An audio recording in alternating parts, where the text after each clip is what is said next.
लोकसभा चुनाव 2024 का द्वितीय चरण मतदान संपन्न हुआ, लेकिन जिस तरीके से तस्वीरें सामने देखने को मिली, मध्य प्रदेश के अंदर सबसे कम जो वोट रेटिंग था यानी वोट शेयरिंग था, वो कहीं न कहीं से अब पूरी तरह से उस दौर को याद कर रहे हैं जिस दौर में बहुजन समाज पार्टी काबिज हुई थी रीवा जिले में।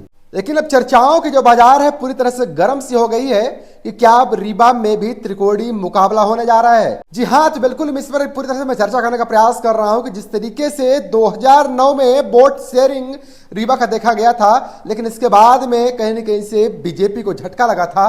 सेम कंडीशन इस बार भी जिस तरीके से लगभग 48% के आसपास का जो मतदान था उसको देखते हुए अब बाजारों में ये चर्चाएं लगातार चलने लगी है।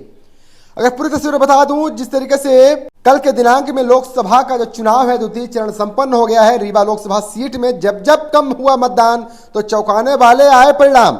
ये तस्वीर साफ झलकाती हैं और इसके बाद में जो पूरा तस्वीर है ईवीएम में 14 प्रत्याशियों के भाग को कैद इंजीनियरिंग कॉलेज रीवा में कड़ी सुरक्षा के बीच में कर लिया गया। मध्य प्रदेश की रीवा लोकसभा सीट अक्सर चर्चाओं में रहती है।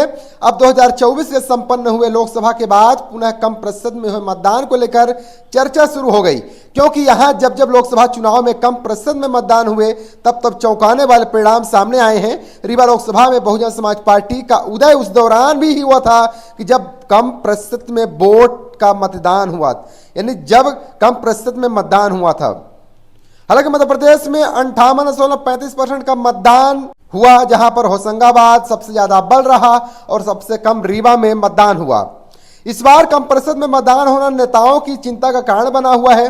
भाजपा कांग्रेस बहुजन समाज पार्टियां मंथन कर रही हैं। चुनावी विशेषज्ञों के अनुसार रीवा लोकसभा सीट से भाजपा कांग्रेस और बहुजन के बीच त्रिकोणीय मुकाबला होने के आसार हैं।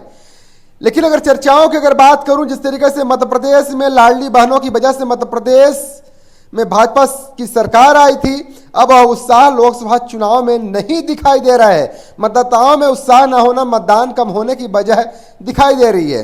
हालांकि देखा गया जनार्दन मिश्रा को बीजेपी के रूप में तीसरी बार बैटिंग करने का मौका दिया गया और वहीं नीलम अभय मिश्रा को बॉलिंग करने का मौका कांग्रेस पार्टी की ओर से दिया गया।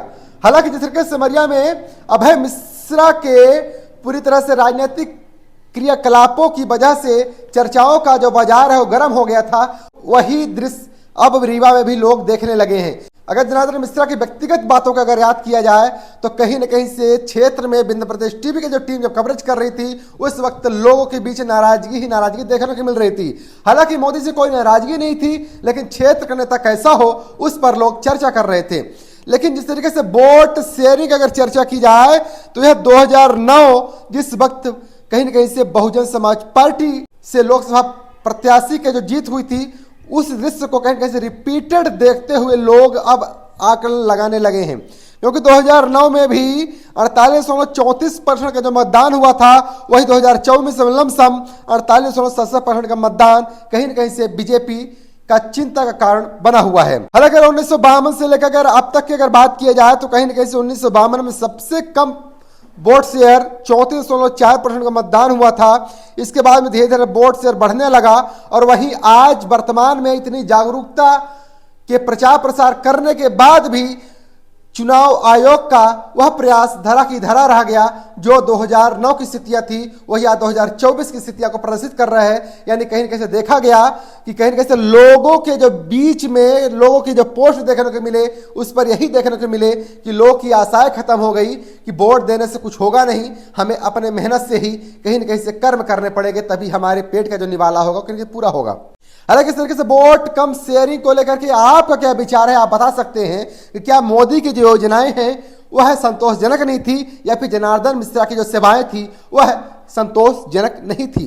चलिए फिर भी इस हाल को लेकर आप क्या बोलना चाहेंगे, आप अपनी प्रतिक्रिया देना बिल्कुल ना भूलिएगा। हालांकि वोट काउंटिंग के दिन बिंद प्रदेश टीवी का जो कैमरा है लगातार लाइव रहेगा, हर पल की अपडेट आप तक पहुंच सकेगा। इसके लिए आप बिंद प्रदेश टीवी चैनल सब्सक्राइब कर लीजिएगा। चलिए हम लेते हैं विदा, बहुत बहुत धन्यवाद। जय हिंद।